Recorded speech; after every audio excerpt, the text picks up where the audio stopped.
बिस्मिल्लाहिर्रहमानिर्रहीम अस्सलामुअलैकुम। लाखों करोड़ों दुरूदो सलाम मोहम्मद मुस्तफ़ा सल्लल्लाहु अलैहि वसल्लम और आले मोहम्मद पर। मैं हूँ उमर दराज गोंदल और आप मेरा यूट्यूब चैनल देख रहे हैं। ख़बर पाकिस्तान से मुतल्लिक भी है और ख़बर अफ़गानिस्तान से मुतल्लिक भी है, लेकिन ख़बर अच्छी है, इसलिए ये ख़बर इसको खुशखबरी के तौर के ऊपर लेंगे कि अफ़गानिस्तान की सरज़मीन के ऊपर चूँकि आजकल नामालूम अफराद जो हैं और जो कोई गुमनाम हीरोज़ हैं वो काबू में नहीं आ रहे और मुसलसल कार्रवाइयाँ कर रहे हैं। उन कार्रवाइयों के करने वाले कौन हैं किसी को ये भी मालूम नहीं है।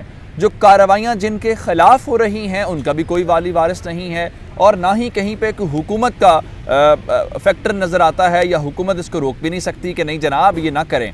तो बड़ा अजीब और दिलचस्प खेल है। इस खेल के अंदर नामालूम अफराद को मुसलसल कामयाबियाँ मिल रही हैं और एक और कामयाबी मिली है और उन्होंने एक बड़े कमांडर या एक बड़े गवर्नर को जिसका ताल्लुक़ पाकिस्तान के साथ है या जो पाकिस्तान के ख़िलाफ़ कार्रवाइयाँ करता है उसको इस वक्त उसके अंजाम तक पहुँचाया है और ये इस वक्त तक इसकी तस्दीक हो गई है और इस सिलसिले में ये बताया गया है कि उसका खेल तमाम हो गया है।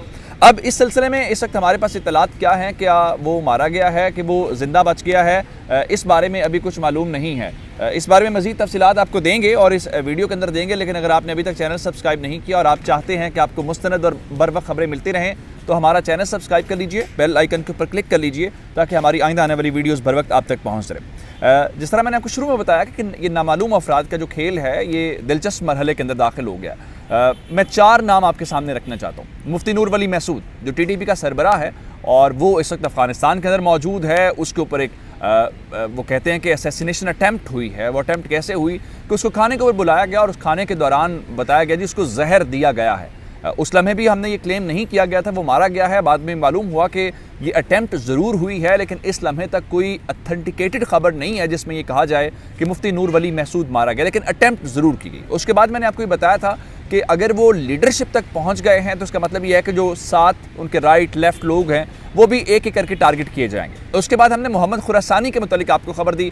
मोहम्मद खुरासानी इनका तर्जुमान था और मोहम्मद खुरासानी का मारा जाना भी इम्पॉर्टेंट था। इम्पॉर्टेंट इसलिए था कि वो यहाँ से गया हुआ था अफ़गानिस्तान के अंदर और उसको ये बड़ा आलिम भी मानते थे, उसकी फिर कार्रवाइयाँ भी पाकिस्तान को नुकसान पहुँचाती थी, तो ये सारी चीज़ें थी। उसके बाद ये 2 तो TTP के लोग थे और उससे पहले मौलवी फ़कीर को चूँकि वहाँ से टारगेट नहीं किया गया था, मौलवी फ़कीर के ख़िलाफ़ ड्रोन इस्तेमाल किया गया था और बाद में ये कहा गया कि मिसाइल मारा गया लेकिन मिसाइल फटा नहीं है। रॉयटर्स का ये दावा था और TTP के सोर्सेज के साथ उन्होंने खबर कोट की थी कि हमला ज़रूर हुआ है लेकिन मौलवी फ़कीर उसमें सर्वाइव कर गया। लेकिन जो चौथी कार्रवाई थी वो बड़ी इंपॉर्टेंट कार्रवाई थी, कामयाब भी थी और इसलिए भी कि दाइश एक बड़ा थ्रेट पाकिस्तान के लिए बना हुआ है और दाइश का जो साबिक सरबराह था असलम फ़ारूकी, उसका ताल्लुक भी पाकिस्तान से ही था। वो असलम फ़ारूकी जब मारा गया तो ये एक बड़ी डेवलपमेंट के तौर पे, एक बड़ी कामयाबी के तौर पे लिया गया। अब इस बार अफ़गानिस्तान की सरज़मीन के ऊपर बिल्कुल एक और तरह का ऑपरेशन किया गया है, एक और कार्रवाई की गई है और इस कार्रवाई के मुतालिक ये बताया गया है ना तो इसके अंदर ड्रोन इस्तेमाल हुआ है, जो ख़ास बात है क्योंकि ड्रोन का मतलब ये होता है ये कभी कहते हैं जी तैयारे आ गए हैं, ड्रोन आ गए हैं, पाकिस्तान की सरजमीन से टारगेट किया जा रहा है, तो इस बार ये काम नहीं हुआ। दूसरे नंबर पे हो सकता ये है जैसे आखिरी मुफ्ती नूर वली महसूद की बारी हमने देखा कि उसको जहर दिया गया है, तो इस बार भी कोई जहर नहीं दिया गया, कोई ऐसी चीज़ नहीं दी गई जिसको हम ये कहें। उसके बाद तीसरी जो अटैम्प्ट थी वो जिस तरह से खुरासानी को सर में गोली मारी गई तो गोली मारने वाली अटैम्प्ट हो सकती है। ये जो तीनों अटैम्प्ट्स हैं ये इस बार नहीं की गई, ये तीनों टेक्निक्स नहीं आजमाई गई। इस बार एक चौथी टेक्निक मार्केट के अंदर उतारी गई है और ये जो चौथी टेक्निक है ये वही टेक्निक है ये जो हमारा दुश्मन हमारे खिलाफ इस्तेमाल करता है। सो उसके फार्मूले को उसी के ऊपर अप्लाई करने की कोशिश की गई है और इस लम्हे तक जो हमारे पास खबर है कि ये टेक्निक या ये जो कोशिश है ये कामयाब होती हुई दिखाई दे रही है और इस लम्हे तक पाकिस्तान को एक बड़ी खबर या बड़ी जो खुशखबरी है हमें वो वहाँ से मिलती हुई दिखाई देती है। एक ज़माने में मैं आपको एक और बात बताना चाहता हूँ, जो सवात था ये TTP का गढ़ बन गया। अब जब सवात गढ़ बना तो यहाँ से हुआ क्या कि इन्होंने रियासत पाकिस्तान को ब्लैकमेल करना भी शुरू कर दिया और पाकिस्तान के ख़िलाफ़ ये कार्रवाइयाँ भी करते रहे और मौलवी फजलुल्लाह जैसे लोग थे वो यहाँ पे बैठ गए, लोगों के जो सर हैं वो काट के लटकाने शुरू कर दिए। फिर टूरिज़म की जो पाकिस्तान की इंडस्ट्री है उसको डैमेज पहुँचा, चूँकि ये जो दूसरा सूफ़ी है जो उसका सरबराह है उसका ये दामाद था, तो इसने फिर एट द एंड पाकिस्तान की माजी की मिसाल ज़रूर थी तो उन्होंने इसके साथ जो एक लिहाज से एक मुआहदा भी किया। लेकिन ज़रबे अज़्ब के बाद जो है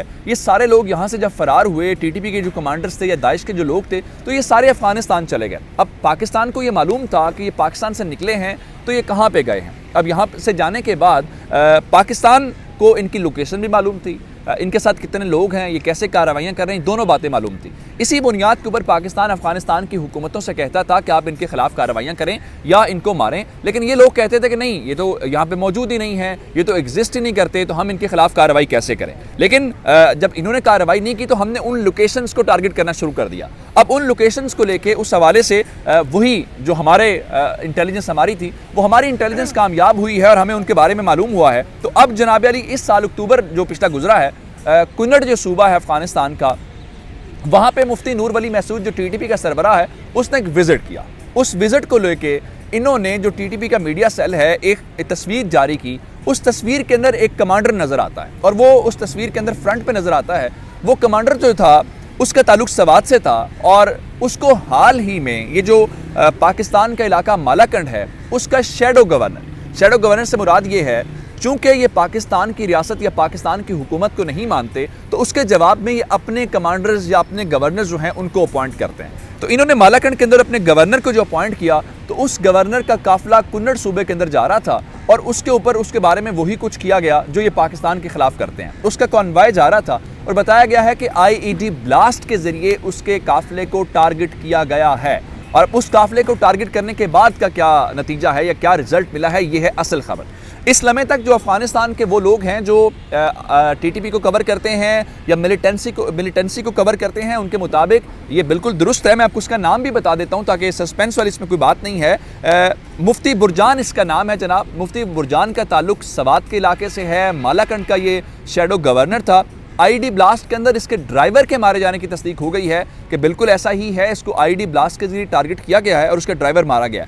लेकिन इस बारे में इस लम्हे तक ये कह रहे हैं जी मुफ्ती बुरजान के मारे जाने की कोई तलात नहीं है या उसकी तस्दीक नहीं कर रहे, लेकिन उस बात के ऊपर भी यकीन नहीं किया जा सकता। उसकी वजह यह है, आपको याद होगा कि मोहम्मद खुरासानी जो इनका स्पोक्स पर्सन था, जब वो मारा गया तो पाकिस्तान ने तो उसकी तस्वीर भी जारी कर दी और ये भी बताया कि वो मारा गया। लेकिन इन्होंने कहा जी हम मालूमात इकट्ठी कर रहे हैं, हम इंफॉर्मेशन कलेक्ट कर रहे हैं, तो जैसे ही खबरें आएंगी तो पाकिस्तान ने आज भी एक ऐसी ही तस्वीर सामने आई है। उस तस्वीर के अंदर देखा जा सकता है कि गाड़ी के अंदर खून भी मौजूद है, गाड़ी के अंदर ऐसा कुछ हुआ है जिसकी बुनियाद के ऊपर हम ये एज्यूम कर सकते हैं कि उसका बचना मुश्किल होगा। मैं इस वक्त उससे मारे जाने की खबर इसलिए दे रहा कि हमें तस्दीक करनी है। अटैक उसके ऊपर हुआ है, IED ब्लास्ट के जरिए हुआ है, इसकी तस्दीक हुई है, उसका ड्राइवर मारा गया, ये दोनों बातें ठीक है। लेकिन इसके मारे जाने के मुतालिक हमारे पास जो है इस लम्हे तक जो चीज़ें हैं वो नहीं है। अब आगे चलते हैं, इस आगे इस सारी सूरत हाल को कि आपका गवर्नर, आपका कमांडर जो है वो मारा गया है, तो ये एक बड़ी डेवलपमेंट। इससे आगे आप बढ़ें तो अब तालिबान दोबारा से एक्टिव होते हुए नजर आ रहे हैं। मुफ्ती नूर वली महसूद इन सब के मारे जाने के बाद सोहेल शाहीन साहब ने पाकिस्तान के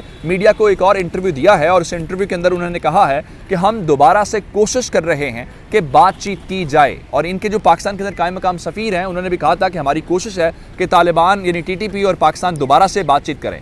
और TTP खुद इस वक्त प्रेशर के अंदर है। प्रेशर में किस तरीके से है कि उनकी जो लीडरशिप है वो मारी जा रही है। जब आपकी लीडरशिप के ऊपर अटैक होते हैं, आप वल्नरेबल साबित हो जाते हैं कि आप अफगानिस्तान के अंदर महफूज नहीं है, तो आपकी बारगेनिंग पोजीशन कमज़ोर हो जाती है। तो उस पोजीशन को सेव करने के लिए अब इनकी कोशिश ये है कि तालिबान को दरमियान में डाल के हम किसी ना किसी तरीके से जो है वो इस चीज़ से बचें। अब इससे आगे बढ़ के जो असल बात है, जैसे कल लाहौर के अंदर ब्लास्ट हुआ है तो जाहिर बात है इसमें वो लोग हैं।